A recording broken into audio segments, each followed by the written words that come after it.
trying to start my goddamn VTuber avatar and it's struggling against me. Why is it doing this?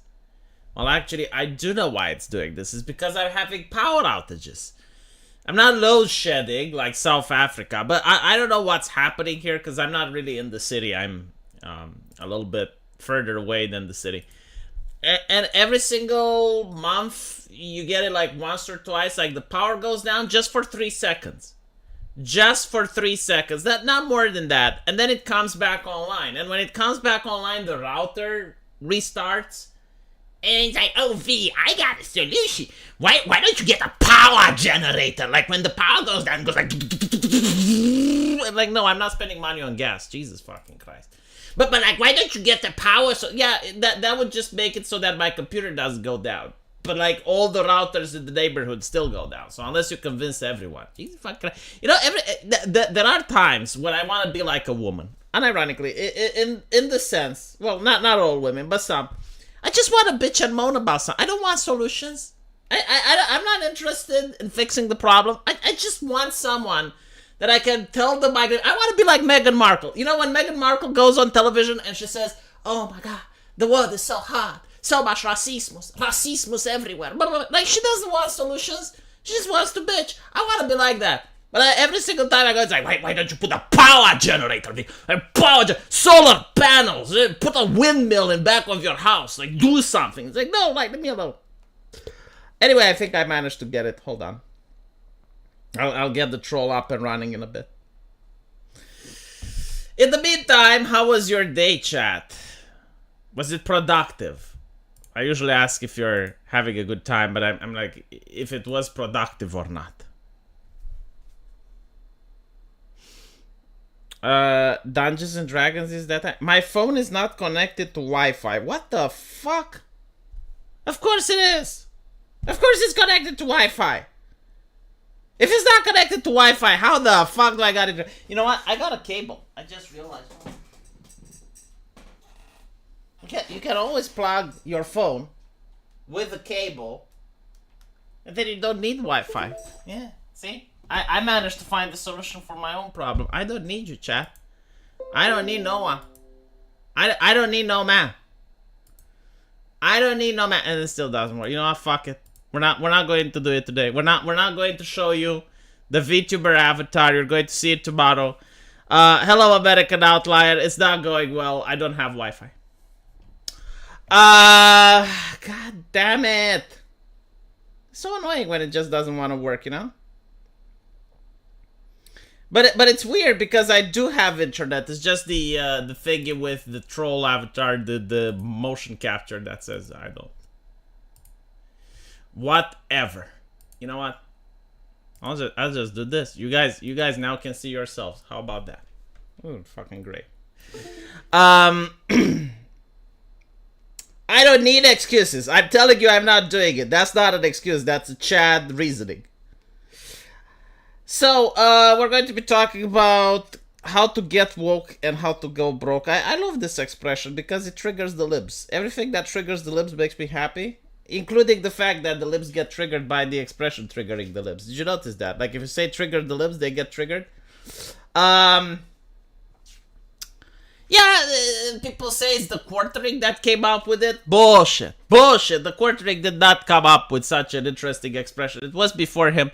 But no, like, the idea is that people who are woke, unironically, are raging bigots. Like, they just cannot handle coexisting with someone that's not woke. So if they can't convert the woke person, then they try to get them fired. Now, if you have a company where people who are woke cannot coexist with others that aren't woke, then you may end up with your talented people getting fired or leaving, or right. So that's why you go broke. It's not necessarily that the storyline is shit, because that is part of it. But it's like, you notice how the games came out last year. You know, despite the fact that the games last year had a bigger budget than games in the past, had more people working them than games in the past, some of them wouldn't even launch. Like, some of them were broken at launch. You would install the game and it wouldn't work and you'd have to wait for a patch. I mean, that's unacceptable, right? And you notice this trend. It's more and more frequent. And it's because of go woke, go broke mentality. Now, obviously, not every single game that goes woke goes broke. And the reasoning for it is that there are such things as too big to fail. Like, they require a little bit of time. Like, for instance, if I was to make now the new Matrix movie, even if it was absolute shit, you'd still make quite a significant amount of money because it's the fucking Matrix. You know, like, people will buy stuff just because of the brand, just because of the name. So, for instance, if you were to make the new GTA, and let's say the game is awful, like it's got the worst storyline ever, people will still buy it because it's GTA, right? So this is what Hollywood is doing. This is what a lot of gaming companies are doing. They know they can't produce good stuff, and this is why they keep naming... they keep buying IPs. Like some sort of vampires going from community to community, right? Like, for instance, Ubisoft made Prince of Persia that doesn't have a prince, and it doesn't take place in Persia because they don't really want to make Prince of Persia. They just wanted to make their story, but they're not confident that their story will sell, so they're creating something else. You know, it's the same thing with Assassin's Creed in Japan. Like, at this point, I've played some Assassin's Creed games. You don't even play as a fucking assassin. Like the last Assassin's Creed game that I played, you were just like a warrior. Like, stealth was irrelevant. You didn't have to stealth. You didn't have to make silent assassinations. You were, like, grinding and leveling up and just using your axe to kill people. And I'm like, what the fuck am I looking at? Like, this is not an assassin game. Why am I playing this? And the reasoning is that they're not interested in making Assassin's Creed. They're interested in making their own storylines, but they're not confident that their storylines will sell, so they're, like, borrowing the Assassin's Creed franchise. And it's the same shit that they do with superheroes. Like, they're not confident that they can make a new person of color that is a superhero. Like, for instance, Cyborg, right? Like, Cyborg in DC is a black person. Really interesting superhero. He's got, like, an interesting gimmick, right? Like, he's a cyborg. There's, like, a lot of lore behind how he got made. It's really cool. But they're not confident that they can make that again. So what they do is like, oh, they're taking Batman and they're making Batman black. You know, they're taking Superman and they're making Superman Asian. Like that's what they're doing. They're taking stuff that they think is popular and they're just adding their woke twist on it because they're not confident that their woke shit will sell. So when you do this, like when you go woke, it doesn't necessarily mean that you will go broke. But with the, given a long amount of time, eventually you will get there. V, you are just tech illiterate. LOL, it's okay. It's not about tech illiteracy, okay? Like, the phone says there's no Wi-Fi, but it has internet. How the fuck does that work? I was sent the Trench Crusader PDF, and I got rid of it. I could have gotten into it, but this happened. Also, Matrix 5 trailer dropped a few days ago. Oh, fucking hell. Another Matrix? But the last one was absolutely atrocious. Holy shit. Did you notice, like, in the last Matrix, no one dies from guns? Like, unironically, guns are redundant in that universe now. Like, every single time there's a shootout, no one gets hurt, no one gets shot, no one gets injured. Oh, I'm not... I mean, Matrix is probably the best thing with Go Woke, Go Broke. Like, the last one made money because it's the Matrix. The next one, I'm not going to see it. Anyway, right, I divert. Let's talk a little bit about Trench Crusaders. Now, this is actually a very, very interesting topic. So, Trench Crusaders is a very, very fun and interesting concept. It's a skirmish tabletop game, right? And it kind of looks like this. Now, the lore in the game is actually very interesting. I absolutely loved it. It's about the time during the First Crusade. The Crusaders actually committed the ultimate heresy. And they opened the gates of hell. So, as they open the gates of hell, you have all the demons and the monsters pouring out. And obviously this turns the world into disarray, and it spreads the world into 4 major factions. So you got the heretics, which are the people that are worshipping the demons now. They're like the evil guys, I guess. And then you have the 3 major Abrahamic religions. So you have like Christianity, the Sultanate. The Sultanate created the Great Wall with the 2 horns that pierce the sky. I mean, that's like some fucking cool thing, you know? And you have the Jews as well. I'm actually curious if they have the balls to represent the Jews, but yeah, like the Hebrew Abrahamic religion is also in it. So you have like these three factions, and they're all having their ways in order to fight the demonic forces, and it takes place during the World War I period. So if you're a fan of Warhammer 40k, you're definitely going to be a massive fanboy of this. I mean, let me see if I can find some of the units. You even have like sexy nuns, right? The Jews get golem units, yes. I don't know, like they haven't really gone. Like the Jews are mentioned in the lore that there's like this Hebrew commando unit, and they managed to infiltrate some heretic compound, and despite all odds, they managed to win. But basically, right, like it looks like this, right? So you immediately recognize the faction based on the design, and like the Muslim faction looks really badass as well. And a lot of people were looking at this, and they were like, okay, well, I'm a fan of 40k, and this looks fucking dope, you know? Like, I wanna join this one. Like 40k is now, you know, taken over by the woke. It's too inclusive for me. I'm going to go and I'm going to play some Trench Crusader. And Arch Warhammer wants to make a video. Now Arch Warhammer, how many views, how many subscribers does he have? Let me check. Because it's actually important. Like, he's one of the largest 40k channels.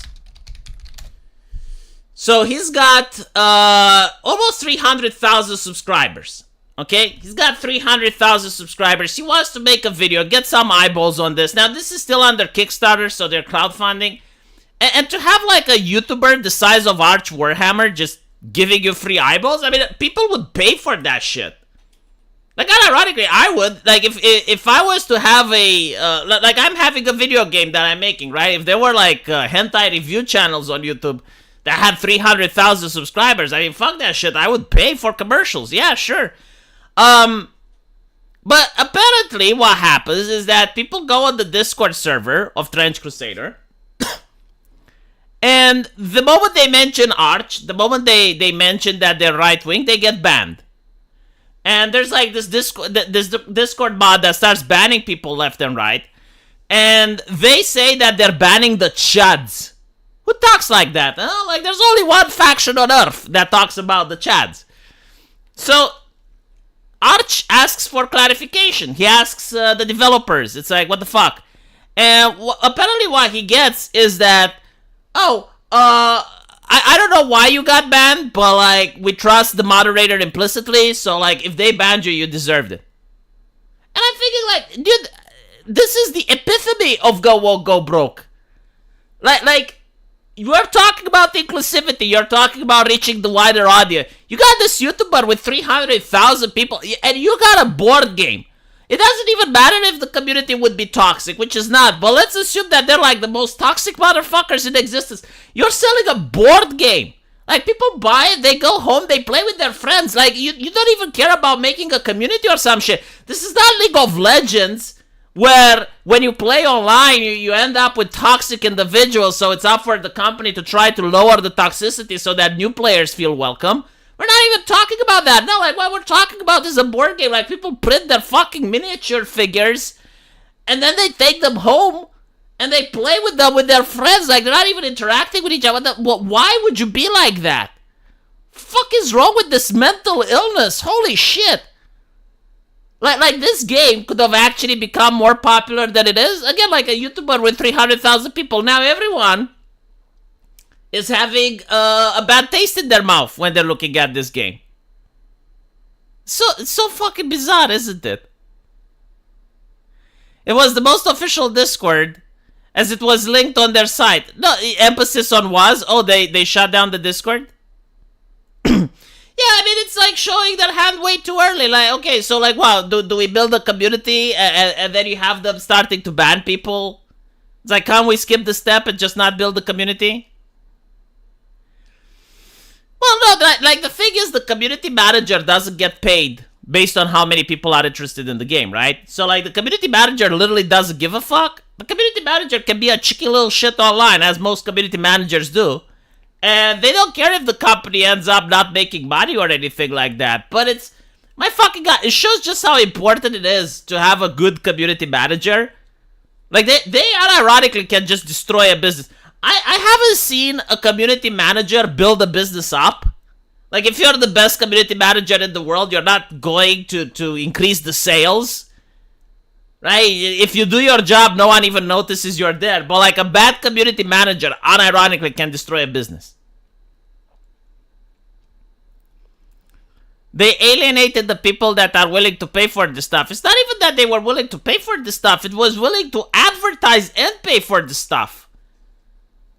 It almost ended up trending. Like, when Arch started talking about the game, it almost ended up trending on Twitter. This is like a very small game that's still in the early stages. Like, they're having a Kickstarter and stuff.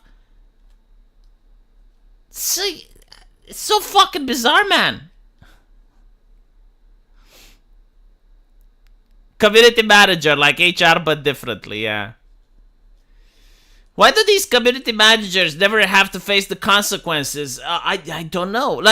Okay, so what I do know about community managers, and this is from insiders, as well as screenshots, there are servers where the community managers from big AAA studios gather.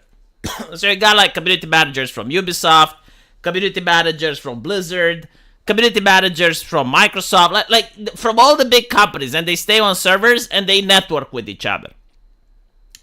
And usually when there's something that they want to push, they force each other to virtue signal that. And if they don't, they get ostracized. Now, due to the networking and the way things work, they will not promote you if you're not doing the speech. So if you're just quiet on social issues, if you don't want to talk about it, like they will blacklist you. And I think like the way it works is that when a company makes a game and they need a community manager, like they ask them, it's like, who do you recommend? And they forward someone. Now, usually, I will tell you this, like it's actually quite hard to find a good community manager. Because you need someone that not only understands the internet, but they also have a team of moderators that are willing to do the job for free. I know that it's weird, but yes, Johnnies do it for free, and it's a difficult job. Like, if you have a respectable business, right? Like, if you are presenting a video game and you're part of an official business, you want your server to be as squeaky clean as possible. Like, the last thing you want would be for Discord to nuke the Assassin's Creed Discord server, right? Like the official one. I mean, imagine how it would look on Ubisoft. Imagine how it looks with the advertisers. Imagine how it looks with the stockholders. Like, it looks like shit if your Discord server gets nuked because, I don't know, like someone was saying the N-word there. So, they need community managers. They need people that are willing to do it for free. And those community managers have the connections. Unfortunately, they're also left-wing as fuck. So the first thing that they do when they go into a server is that they ban everyone that's right of Mao. This is like back in the day if Blizzard was shit on people that like the Arthur story in Warcraft 3 saying, if you enjoy this, you're not part of the community. Oh, no, this is even a different topic. No, like the thing is, like, people went there with the Trench Crusaders. They didn't say anything. It's just that the moment they mentioned Arch, they started getting banned. And the Discord community manager is like, oh, we're banning the Chads.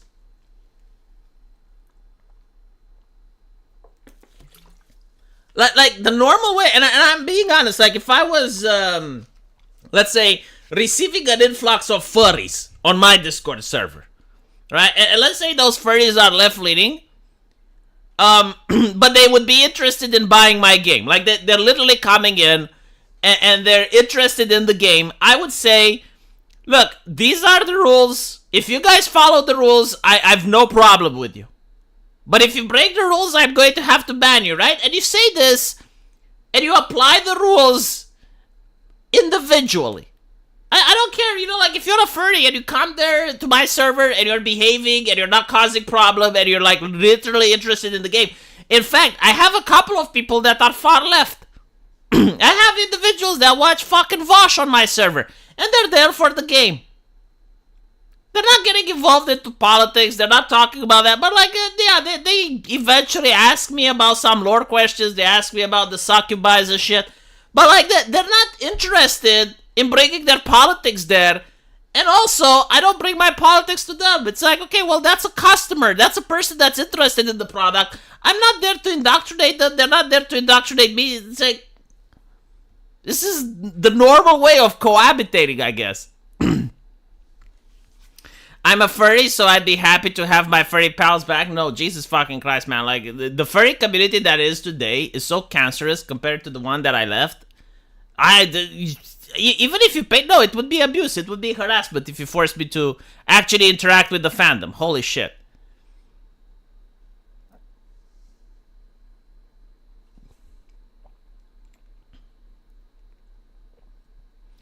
The thing with the Arthas story, by the way, I never really got it. It's like, Arthas goes to Stratholme and kills people that are infected by the plague, and if he doesn't, they turn into zombies anyway. So it's like, what exactly did he do wrong?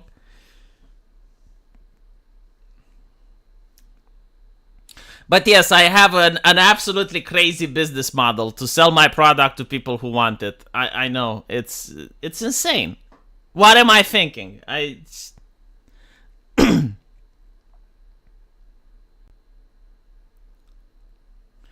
This is my entire point about why they censor people in games and official networks. If someone says something bad, the shitstorm on Twitter can tank their game. No, I don't think so. I genuinely don't. I at this point, I mean, after what's happening with Ubisoft... Okay, let's talk about Ubisoft, by the way. Why the fuck do I have 400 people watching? I'm trying to keep a low profile, and everyone is like, what? Did you have any other streamers at this hour? Isn't Pippa streaming? Holy shit, why are you watching me? Anyway, Yasuke. Yasuke, we talked about him yesterday, didn't we? But I deleted the stream. Everyone is like, well, was Yasuke real? Was he not real? But like, what if he was a retainer? But what if he... Who fucking cares, man? Who fucking cares? I will tell you my opinion on Assassin's Creed Yasuke. If the game came out 2 years ago... Sorry, not 2 years ago. After Assassin's Creed 2, right? So, like, how long is that? If it came out 10 years ago, no one would have given a shit. No one would have cared. But they spent hundreds of millions of dollars on an army of HR ladies to lecture me how important authenticity is. That if you have a black guy, you must get a black person to voice act the guy. That if you have, like, a guy playing a Japanese instrument, well, the guy better be Japanese. Like, authenticity is very important. Cultural appropriation is bad. They spent hundreds of millions of dollars in order to bring me the message, and now I fucking believe their message. Your money worked. You indoctrinated me. Yes, if it takes place in Japan, do not find the most esoteric guy ever. Holy shit. And I don't fucking care if he's real or not. Like, is he really that popular of a Japanese folk hero? And by the way, you know, they will say, well, yeah, but like in the other Assassin's Creed games, you played as white guys. No, you didn't. You played as Muslim guys. You played as a native African American. No one complained. You even played as a woman. And people complain about that, by the way. They did complain about that. It was so fucking weird. You know, Assassin's Creed London. Did you guys play that shit? Half of the enemies are women. You're walking on the streets of London and you see these girls with big tits looking at you, and they're upset that you're on their territory. I'm a motherfucker, like, is this, like, realistic? Like, do you walk on the street and you see women harassing you? Is that what it happened in London? Completely immersion broken. But apparently, yes, in ancient London, women were very territorial, they were very gangsta. Right? Like, they were making gangs, they were very thuggish. And at the time, they even made sexy women. Like, they unironically look good. They got big tits and everything and dresses. And no, they wear pants, actually. They wear pants. And you're walking on the streets of London and these 6 waifus come up to you. It's like, hey, boyo, what you doing? Oi. And it's like, it's just... Have the people who made you the game ever interacted with humanity. It's almost like some aliens that came on Earth and they looked at our planet and they thought, oh, then now we get how people interact.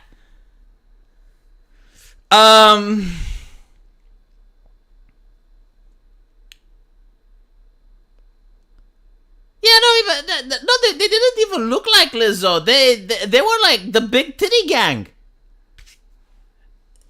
So fucking weird.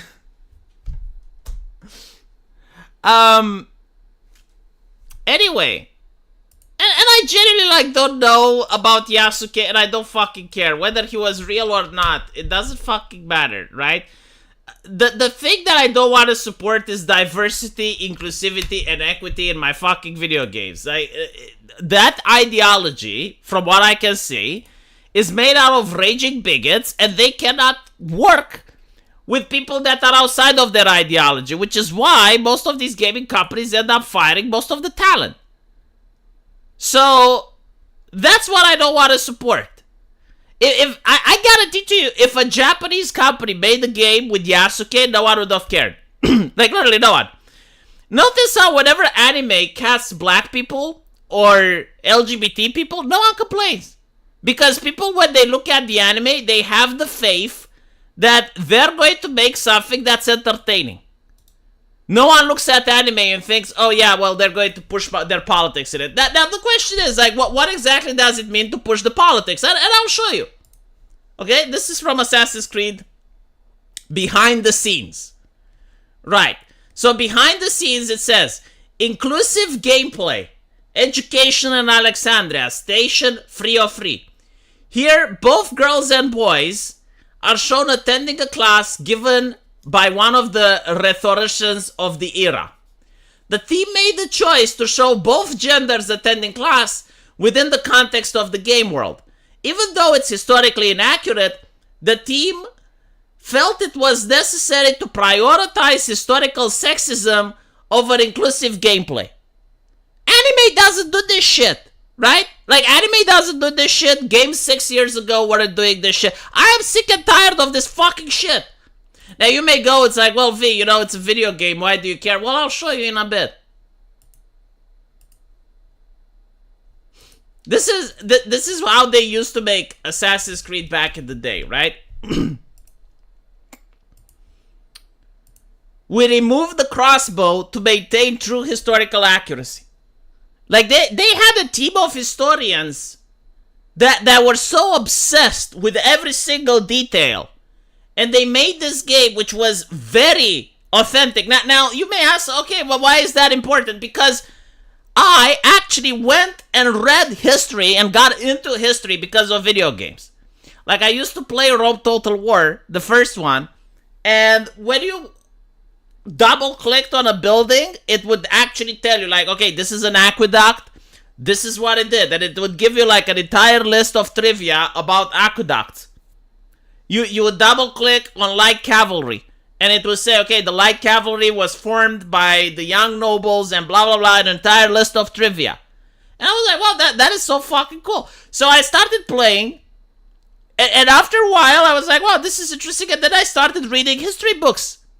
It's the same shit with Assassin's Creed. Like, when Assassin's Creed came out, I remember, like, going through the codex and reading everything, and trying my best in order to understand, you know, the various historical figures and the various cities and their culture. It was fucking epic.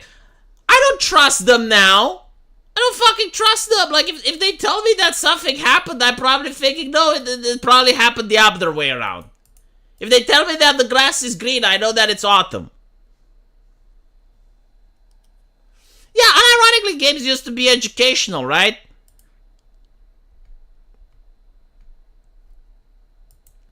And now it's just like that indoctrination thing, and the stuff that I generally don't understand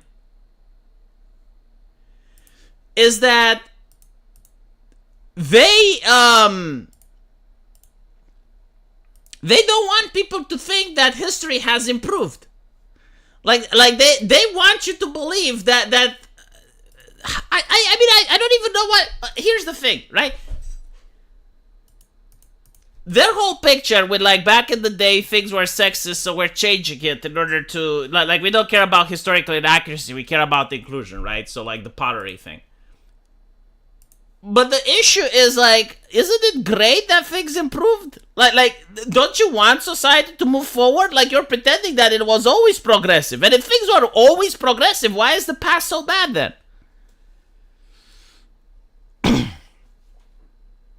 Oh my fucking god, they would have never casted a black main character if the game took place in China. No. Because the thing is, they really don't care about the number of sales in Japan, but they do care about the sales in China. And I'm telling you, like, Chinese people are already not happy. I do have a couple of Chinese people that I speak with. And at least the ones that I talk to, they're showing me what people in China are talking. They're not very pleased. They're not very happy with this decision to cast Yasuke as the guy. Because, and by the way, you know, like the reason people are upset is because we know they're not casting Yasuke because they think it's an interesting story. They're casting Yasuke for diversity reasons. And then when you look at it, apparently the people that made Sweet Baby are ex-Ubisoft developers. From what I know from the industry, like the two most cancerous companies right now is Ubisoft and Blizzard. Like, these two companies are the most diverse, quote unquote. And by diverse, I mean, if you're a developer, I pity you if you work there. Like, constant monitoring of your Twitter messages, constant monitoring of your jokes, constant monitoring of everything you do. It's like working in the Soviet Union if you're at Ubisoft.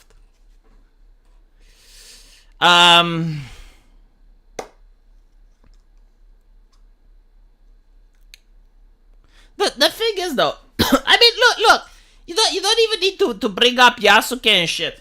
You know that they're doing this, like Prince of Persia, the new one that they made, as I mentioned in the beginning, doesn't take place in Persia, and you don't play as the prince. You play as a black guy with hip-hop music. Like, seriously. Let me see if I can find it.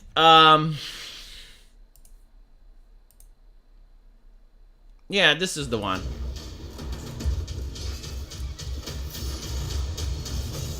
I mean, is this Prince of Persia? For what was coming next.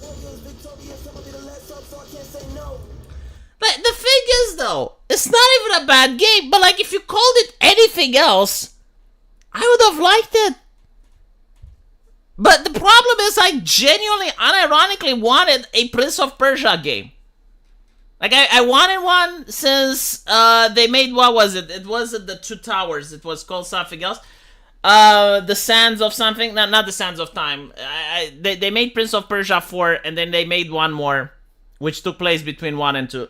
But anyway, I really wanted a sequel, and I'm getting this, and this is not Prince of Persia. You know, if you would have named it Tales of Egypt, yeah, no, sure, like, if it was Tales of Egypt, people would have played it. But, like, this is just not, I mean, you look at the title, you know, Ben Shapiro made a joke. It was like this leftist who said, why does Star Wars need to be about war constantly? Why can't Star Wars be about something else?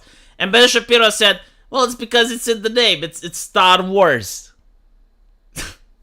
And it's the same thing here. It's like, it's Prince of Persia, right? So, where's the prince? Oh, you don't play as the prince. Where is Persia? Oh, you play in Egypt. Okay. Right. Even in the trailer, it's like, oh, the prince has been stolen and he's been taken in a forgotten land. And by the way, like, they're doing a reverse on the damsel in distress trope, because like Prince of Persia was about the princess being kidnapped and she was held hostage by Jafar. So you as the prince has to rescue her. But that's not good because it's damsel in distress, right? So what they do is you now have the prince that's being kidnapped, but you don't even get to play as the princess. You're like this random hobo that I don't even fucking know. It's like, why does he look like an American? Like the game is supposed to take place in the past, in a mythological era, but he's got like access to all the modern tools to do the hairstyling, the Californian hairstyle. But the thing that's even worse is that the whole stuff that I liked about Prince of Persia was the Orientalism. Like, that was so fucking sweet. And I'll tell you something. People from the fucking Middle East, they love the Orientalism. People from the Middle East love Aladdin. People from the Middle East love Prince of Persia, because I know I speak with some of them. But because the fat American greedy professor that leeches on the student debt, like sucks the debt from the American youth, it's what he does, right? And he says, oh no, like Orientalism bad. So now they can't do 1001 Nights inspired themes because the fat American university professor from Harvard told them that it's wrong. Fucking hell, man. And by the way, like you got all that cool shit. You know, you got jeans and genies, and you got like flying carpets, and you got all that cool shit. None of them is in the game. Because, we don't want to upset the guy from Harvard that doesn't even play our fucking video games. I'm sorry. I mean, I'm really passionate about Prince of Persia. You know, they usually ask, it's like, but why are you so emotional about it? Yeah, because it's a hobby. Imagine if you were to talk about your favorite subject, which is socialism, and you have the chuds coming in there and talk about food, and they will say, well, you know, but what about this flavor of ice cream, and what about that? And you're like, well, we're talking about socialism, why are you talking about food? It's like, well, because everything is about food. You can't live without food. Thank you, SRC Maker, for the gift of 10 memberships. I appreciate it. Great stories and art from the Middle East. No, like Orientalism. Hold on. It's at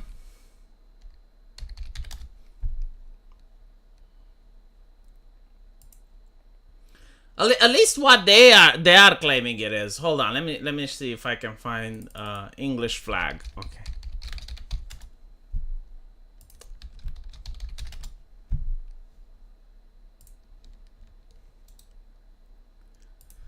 So, they always assume malice, by the way, right? Like, they always assume that if something that they can't articulate exists and they can't explain it away, it's probably due to racism. This is an English flag. On the English flag, you see a lion. Okay? Does it look like a fucking lion? Not really. Why is it? Well, when you realize the history of it, the only way people knew about lions was from books. Because if you're an artist that lives in England, you've never seen a lion in your entire fucking life, right? Like if you're... when was this flag made? It was probably 1200 or some shit like that. Like very old, right? So, back then, like, people genuinely didn't know lions. Now the reason they knew about lions is because of the Roman Empire. So, like, the Roman Empire, which actually managed to conquer places of the world... They knew about lions, and they wrote it in books. So now you have, like, the artist from that time era that read about lions. So they're having to, like, okay, well, the lion is this powerful creature, and they want it on a flag. So they will do, like, the best accurate representation that they can find of what a lion is. Right? And this is what they came up with. Orientalism is the same stuff. Like, you got storytellers from the West that at the time didn't have the possibility of going to the Middle East. But they knew about it from various books. They knew about it from talking to traders. And like back then, cities weren't this multicultural. You didn't have planes to travel to Saudi Arabia. But they knew that, okay, well, this land exists. And they probably had like various books and accounts. I mean, even the Muslims that were in Spain and stuff, you know, like after the first two generations, they didn't know much about their cultures because they didn't have access to television. There wasn't newspapers that was coming from them, you know, like back in the medieval time period, things were moving very slowly. So they're writing these stories about these mythical lands and, you know, it's okay, magic carpets and shit. But obviously they're not true, right? Like if you go to Saudi Arabia, they don't unironically have flying carpets. But like They created this universe, this mythos, which is pretty fucking cool, and people from the Middle East like it. Like, people from the Middle East like Aladdin with robbing the lamp and shit. It's fucking ridiculous. But apparently, no, it's bad. It's wrong. American Outlier, hey V. You know, I got artist friends in Asia and they don't want it. What makes it bad is that they are getting mad, and Black Twitter don't make it better. But people need to remember it was a liberal woman who wrote the story for this Assassin's Creed game. Yeah, by the way, I know this is an unpopular opinion about what I'm going to say, though it shouldn't be. The left brought it up, and the left said, we need more stories written by women. And the reality is that there are women that make really great stories. I mean, Demon Slayer and many of the mangas are written by women. But there is a type of story that appeals to men, and there is a type of story that appeals to women. Like for instance, right? Look at Dragon Ball. What is Dragon Ball? Dragon Ball is fight porn. Okay? Like, if you watch pornography, it's usually the pizza guy knocks at the door, and she answers, but unfortunately, she doesn't have change to. She doesn't have the money to give him, right, for the pizza. So they fuck. She can't open the pickle jar. Asks him to open it. He does it. So they fuck. You know, like the plot is there for like 10, maybe 15 seconds, just so that they have a reason to fuck. You know, oh, she got stuck in the washing machine. He sees her ass. He is tempted. You know, like that. That's it. That's not very deep. And that's what Dragon Ball is like. But instead of fucking, they fight. So it's like, oh, this guy came to planet Earth to destroy Earth. Goku is there, and they fight. Oh, these androids, they woke up. They want to destroy Earth. They fight. Oh, Xenos is having a tournament. The strongest in all the universes. They fight, right? And the thing is, despite the fact that it has such a dumb story, despite the fact that the author himself forgot about one of his characters, like there was this blonde chick which sneezed, and when she sneezed, she became hyper-aggressive. And if she sneezed again, she became blue-haired, and she was a good housewife. The author literally forgot about the character. Like, she just stops appearing. Never mentioned again. Like, he just literally just forgot, right? Like, that's the quality of writing that we're talking about. But it's the fight scenes. And this is the type of story that men like. And it's fine. Like, it's not wrong. It's not right. It's just this. It's what men like to watch. Like, especially teenage boys. Not all men, right? Like, my dad probably wouldn't like to watch it. But most teenage boys love this type of thing. Like there's no character development. I mean, maybe there is a little bit, but like nothing too complex. You know, nothing too deep. Okay. When women make stories, all you have to do is to look at World of Warcraft. My fucking god, I tried to read a little bit of World of Warcraft lore. I'm so glad I wasn't in Canada, because I think I would have appealed to the maid system just to rescue me from the atrocity that was like the World of Warcraft lore. Apparently, Anduin has been mind controlled by the jailer. And there's like 50 pages or so of story that takes place over months of in-game time, where now Anduin is angsty, and he's emo, and he feels violated, and he's fighting with his demons, and he is very vulnerable. And I'm like, what the fuck am I reading? It's called Warcraft. Where's the fucking war? I'm reading the telenovela of Anduin, and him upset that the jailer tickled him wrong. You know, like in Warcraft 3, you got like this ultimate called Possession that Sylvanas can cast, and I'm thinking like, okay, imagine if she casts it on a peon, And if the peon breaks the mind control, now there's like an entire journey of emotional distraught that the peon is going through. Like, what the fuck? You know? Now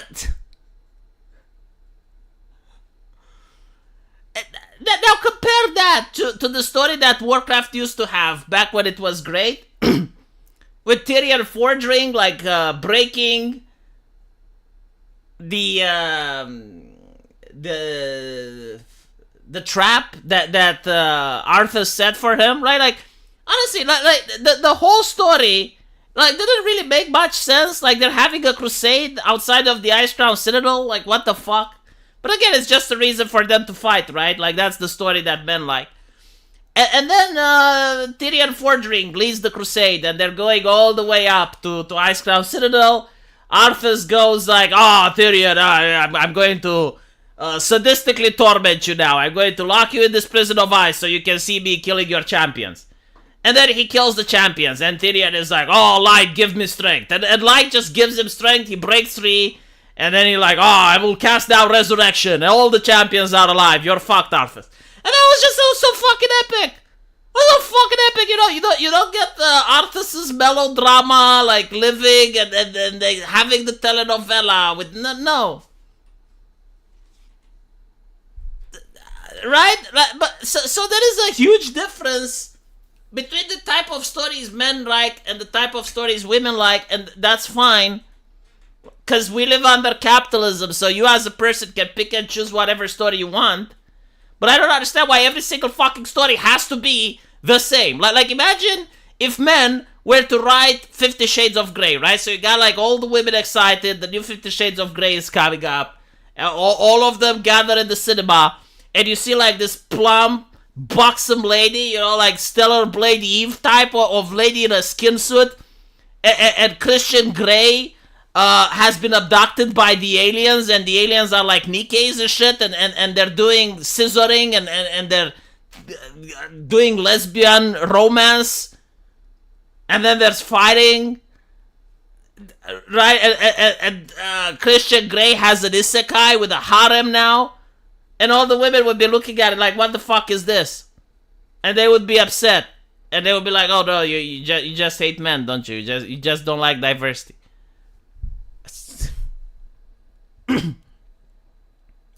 Ministry of Wrongthing. Sachi Schmidt-Hori, the Japanese historical expert Ubisoft hired, is an expert in gender studies, investigating romantic relationship with adolescent boys, as stated on her university page. This is literally like hiring a creationist to tell you about the age of the Earth.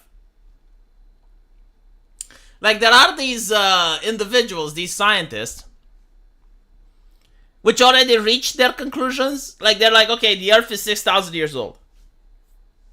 Everything that agrees with them, they will cite. Everything that disagrees with them, they will debunk.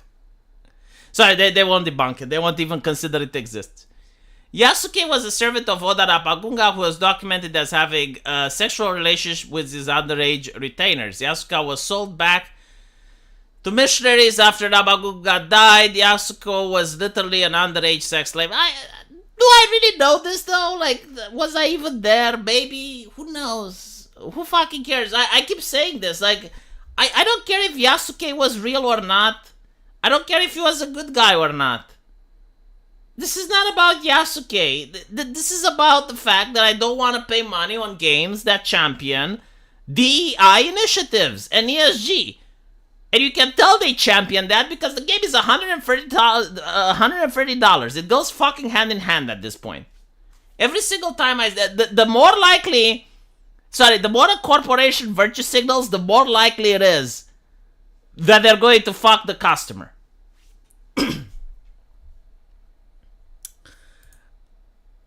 Did I miss a super chat? I think I missed a super chat. No, I didn't.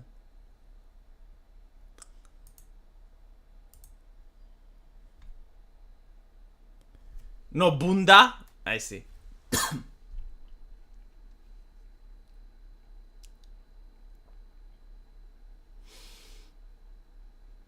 I also love the fact that people are saying, well, you were fine when you played white characters in Assassin's Creed. Yeah, I mean, it is believable that a white guy could be a fictional character in Italy.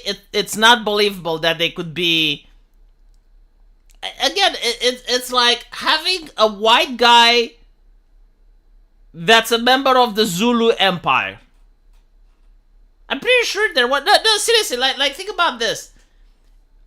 Imagine if people really wanted a story in Africa, and they do. Like there's a lot of people that would want a story in Africa. And you finally announce that you're making a game that takes place in Africa, and everyone is excited, and it's about the Zulu Empire, and you play this white guy that's the member of the Zulu. Now, even if the white guy would be historically accurate, the question would arise, like, why him, though? Like, it's about the Zulu. Cast a fucking guy that's renowned for being part of the Zulu Empire. Cast fucking Shaka. Cast the Shaka. Why are you casting like this random twat?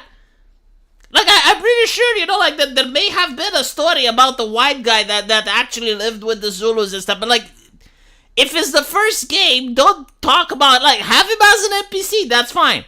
Have him as an NPC. Mention him if you want. But like the game should actually feature a member of the Zulu tribe that's established, that's renowned, that people know about, like a general or something. Dude, your new version of 50 Shades sounds much better than the original trash. I tried reading it. Can't get past the second chapter, and I like BDSM. It's because it's literally not meant for you. It's a story about women. Okay, I will tell you something that my translator, which is a very wise man, told me. And he translates a lot of female erotica. And at this point, he told me that he understands what makes a good female erotica. Okay? And apparently, I will tell you the story. And once I tell you the story, you will realize that this is 50 Shades of Grey. This is Twilight. This is erotica that women buy. Like, you can't force... You can't say this is for women and women buy it. No, it's the other way around. You write something and women buy it, right? If they like it. So there's like two types of female erotica that women like. Actually, there's three. But the third one is a lot more rare. The first one is... there's this woman which is incredibly plain. Like, she's got no ass, no tits, very little description about her. She's probably like in her mid-20s as well. And then there's this rich guy, which almost rapes her. But it's fine because he's hot. And usually I'm saying almost rapes her because it depends from story to story. Like in some books, he just offers to pay off a debt for her. In 50 Shades, they sign a contract. But it's usually like borderline illegal. Right? Now, in the beginning, it's mentioned that he's an asshole, he's a very bad person, but then you kind of notice that, well, actually, he was mistreated as a child, well, actually, there was this and that. The guy usually gets a lot of description, like he's got like this chiseled physique, very wealthy, very charismatic, women like him. So like the first half of the book is about him being an asshole to her, but like she starts to like him, kind of like Khal Drogo, right? Like Khal Drogo is a perfect example of the type of romance that women like. Like Khal Drogo is this barbarian, this brute, pretty much rapes Dany. I mean, kind of, but like again, borderline because he marries her, right? So it's like borderline. But anyway, after a while, they fall in love, but drama happens, and the drama is usually like another woman that comes in. Probably an ex-girlfriend, an ex-wife, something like that. And the original character, the original woman, when she sees that, she gets upset and leaves to another city. And at this point, the original, the guy that was an asshole, realizes that he misses her, travels to the other city, finds her, and then they get married. And that's pretty much almost all of the female romanticas that are out there. Every single fucking one. Now, there is another type of female romantica. This can actually be the same one, but it's so fucking annoying when you realize it, just how bad it is. Usually the woman is with the asshole, right? Like she's with the Khal Drogo, and the guy is just complete asshole. But then they introduce a new character, which is like a really good guy. He's a really good guy from every single perspective, but he's the cock, you know? And he's a great guy, like he's got his own job. He's not a billionaire, but he's not poor either, right? Like he's charismatic. He treats her nice. It's kind of like in Twilight with the werewolves, right? Like he's not very rich. He's not very popular, but he's a good guy. And the whole reason for his existence is to create the antithesis with the jerk. And is to make the jerk realize that he actually loves the woman. And is to make the jerk try to go get the woman back. Right? So like when she goes to the other country, when she goes to the other town, she meets the good guy. And the good guy tries to have a relationship with her. But the jerk comes in and takes her. Again, this is the romantica that is popular, that like they want to buy. I don't understand it. It's fucking bizarre, but it is what it is. It's not even a redemption arc. Like anyway, the third one, which is kind of weird, and this is like a type of romantica that again surprisingly women like, is the redo of healer shit. I don't know why they like redo of healer. But like Riddle of Healer is basically a revenge fantasy taken to the extreme, right? So like for those of you who don't know what Riddle of Healer is about, you got this guy and he is being abused by women. Like he's a healer, and in that universe, healers are looked down on. Like people like the mages, they like the DPS dealers, but like they hate the healers. They think they're useless and weak. So the princess of the realm punishes him because he doesn't want to heal. Apparently, like when you heal, you actually experience the pain and the trauma that the person experienced when the wound was inflicted. So he just can't heal that much because like he's getting all this trauma. So when he does it, like the princess locks him in a dungeon, gets her servants to rape him, tortures him, eventually gets him hooked up on drugs, so that he's addicted to the drugs, so that he has to heal in order to get his fix. Like that does all these awful things to him. And towards the end, he manages to find a way to turn back time. So now he turns back time, right? And the story starts from the beginning, but he's got all the memories. Like he knows everything that's going to happen. And he now punishes the people that raped him. And he punishes by raping them. Very popular manga with the women. I don't know why. The author of the manga doesn't know why either.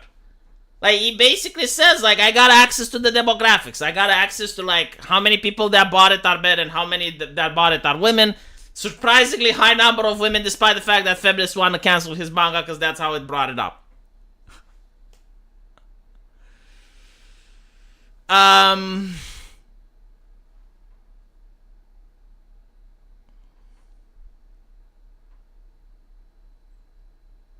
The guy in Ridu gets porked by a dude many times. Yeah, it's true.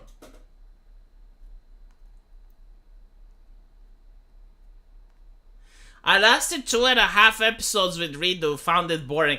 The whole thing is that it's a power fantasy. Like the guy is overpowered as fuck. There is no combat. Like, if you expect a shonen, you're not going to get that. Like he can defeat everyone. He can beat anyone. There's no... It's kind of like One Punch Man, really. Yeah, like he just makes people explode by poking them. Apparently, like in that universe, if you can heal someone, you can damage them as well. So like, I don't know, like they explained it that he rearranges their atomic structure or some shit. But like, yeah, like he's literally One Punch Man. And the whole purpose is for him to find the people that hurt him so that they can hurt him back.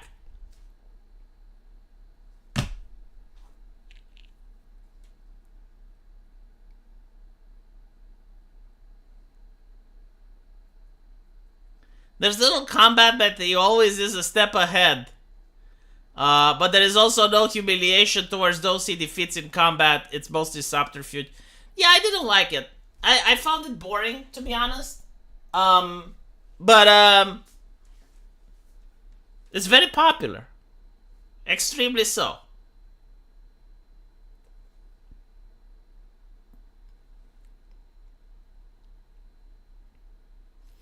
The thing that women really dislike, though, like the type of stories that women dislike, is actually the one that men like the most. It's the harem isekai. So, obviously, like the harem isekai is not necessarily something that men like. It's mostly like what teenagers like. Like it's very popular with the demographic of young boys. And it's the idea that you got this wimp who's incredibly pathetic, a nobody, a shut-in, gets hit by a truck, wakes up in a different universe, and he meets up all these girls and they're all lusting for him, but for some reason he just doesn't, like, he's almost like neutered. He doesn't reciprocate. I suppose Konosuba is the most famous one. Like, notice that not a lot of women like Konosuba for some reason. But there's others that are even worse. I think like women don't like it because it's very unrealistic. Like, again, you have these hot 10 out of 10 waifus that are gushing over this guy, and he's just so fucking clueless. And he never reciprocates. I don't know why I got 500 viewers. I'm trying to lay low. I genuinely am, but like for some reason, I'm talking absolute shit. Like, sometimes I prepare for a stream. I shit you not. Like, sometimes I prepare for a stream. I'm going to talk about all these interesting things. I get 100 viewers. Other times, you know what? Today I'm just going to shoot the shit. Just going to shoot the shit, see what happens. 500. How the fuck? By the way, tomorrow is This Week is Stupid. Don't forget. Rustavicious, thank you for the 0.79 pounds. And subject to total change, thank you for the $10. Konosuba is a comedy and actually a parody of those kind of stories. I guess. I'm not saying it's not. What I am saying is that women don't like it. The thing with Konosuba, by the way, is the fact that the characters actually do act like friends. Because in real life, you know, like friends shit talk to each other, they play pranks on each other, but they're still friends. And you notice that Western cartoons don't do that? Like in Western cartoons, if any male character would treat a female the same way that Aqua is being treated, it would be called misogyny. I'm not going to be on the Archcast, no. Say something controversial to make you leave.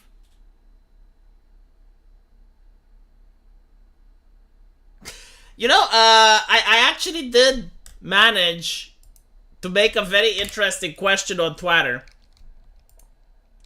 And for some fucking reason, the succubus won. So my question was, and I swear to God, if Reddit finds out about this question, they're going to freak out.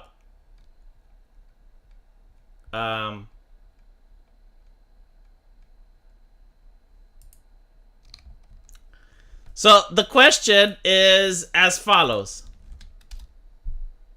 Give me a second.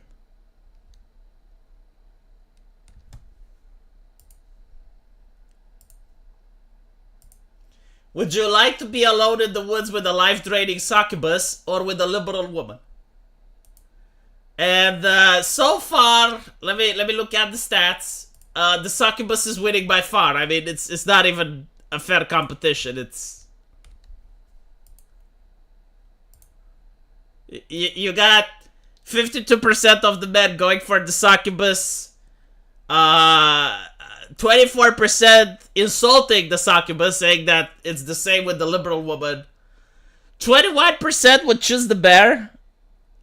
And the liberal woman is like at 2.2%.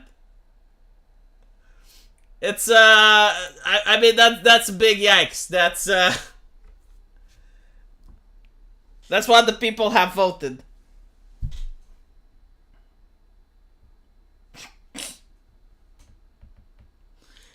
What's the difference? Well, the succubus won't falsely accuse you of Me Too. I mean, that's there, so. They both have colored hair, yes. It's like, because it's like, why would you pick a succubus? That's what I got asked. And it's like, well, they both have colored hair. They're both evil. I think the comparison's not there. You know, at least the succubus is a Christian, unironically. Like, she does believe in Jesus. The succubus does believe in God. Like she has been to heaven. She's a fallen angel, right? Like, that's how demons work. It's like they were fallen angels when they rebelled. Yeah. So unironically, she does believe. Like she knows Jesus exists. I've played like 250 hentai games on my Steam account. Looking forward to my game. Well, thank you. I appreciate it. I don't know if you can reason with the succubus, but you would definitely... You're more likely to have a pleasant conversation with her. Like she can actually... I mean, if it's a creature that lived for thousands of years, it's bound to have some intelligence. So, like, you can actually... You know what? The succubus is more likely to know about the Roman Empire. Let's put it like this. Like, the succubus thinks about the Roman Empire much more than the liberal woman does. Think about it. Like you're talking about creatures that did live during the Roman time period. So, like, yeah, like she thinks about the Roman Empire much more often than the average liberal woman does. Hey V, how far is the development of your game? I don't check the Discord so often. So, it's kind of hard to... I now understand other developers and why it's so hard to call it. The way a game is made is that you make the story separate, you make the art separate, you make the audio separate, you make the coding of the engine separate, and then you unite them together. You click them and you connect them. So, for my game, the story is finished. The art is 90% done. Like, at this point, I'm just commissioning art for the lulz. The animations are done, but the coding isn't. Most of the features are coded in. So what we need to do now is we actually need to put the content in the game. So, like, the choice maker is done, the scenes, the media player is done, like, all of that is done, the maps are done, the game world is done, but we need to put the content in, the dialogue is in. But the more important thing is that every now and then you get some bugs. Like, for instance, this week, when the succubus was talking, she was taking the name of the player. And I don't know why the fuck that was happening. The coder said that he's going to have to fix it. And then he found out that the reason is because we bought a third-party program that does this. And the third-party program glitches when there's more than two people talking in a conversation. So now he's getting to code something up and ask me, like, try to keep multiple people in a conversation to a minimum. And I said, well, the story is already written, so there's nothing I can do about that. So that's the first problem, that you can get bugs. And you do get bugs every now and then, which sets back development, right? Because, like, I was hoping this week we would advance to one milestone, but we were set back a little bit. The other thing is that I generally don't know how fast the people that I work with do stuff. Like, for instance, I'm getting my game translated, and the translator is a really nice guy, managed to translate it for a bargain. But obviously I can't scream at him and tell him to do it faster, because he's got other commission, like he actually translates for anime studios and shit. So, you know, if he's got, like, more important work that's paid better, I understand, so my work is being placed at the bottom. But I do need the translation so I can hire the Japanese actresses. Like, I do think that voice acting is really important, so I want to hire Japanese voice actresses, but I need the game translated first to do it. So the game is half translated. I hope that maybe I'll finish getting everything by the end of the month, and then I commission the voice actresses, and I have no idea how long it will take for them to do it. So, theoretically, I was hoping the game would be ready by now, but I think it's like 60 to 70% ready. Unless there's more bugs, or unless there's other glitches. I think like maybe 2 or 3 months, give or take. But I hate giving estimates, because if you asked me like 4 months ago, I would have said the same thing, 2 or 3 months. There was a problem though, like Romania tax season came, so I had to ask the coder to take a break for 2 months. And the art still went on, like I still asked the artist to keep drawing. I still purchased music and animations. But the coding itself had to be paused for 2 months. So that set me aback a little bit, because I had to pay the Romanian taxpayer, the tax man. But now it's back. Now we're back in development, and I released the first intro cutscene. It's released on the Subscribe Star, so you guys can see it. I think it's also on Twitter. Like, if you're on Twitter, you can see it's on the pinned comment. You can see it. I can always release day 0 patches, yes. What game engine I'm using? Unity. The problem is, though, like, I'm using Unity, but I bought some RPG Maker assets because I couldn't afford to actually have the entire game world drawn by hand. And now everyone thinks that I'm making the game in RPG Maker. So fucking frustrating, though. The animations and the art is custom made. The engine and the lighting is obviously Unity. And even the pixel characters are custom made. But the fucking furniture and everything else in the game world is RPG Maker, and everyone thinks it's an RPG Maker game. Which is fine, you know, whatever. They're comparing it to Corpse Party. I've never played Corpse Party. I don't know what that game is, but a lot of people are comparing it with it.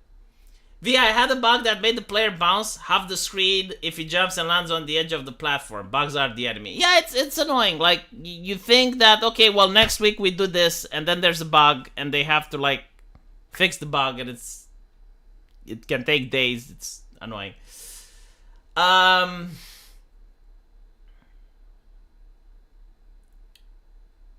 If your game has DirectX support in the slightest, your game is better than the first 5 years of DayZ. I don't fucking know if it does. I'll ask the coder. It should, though.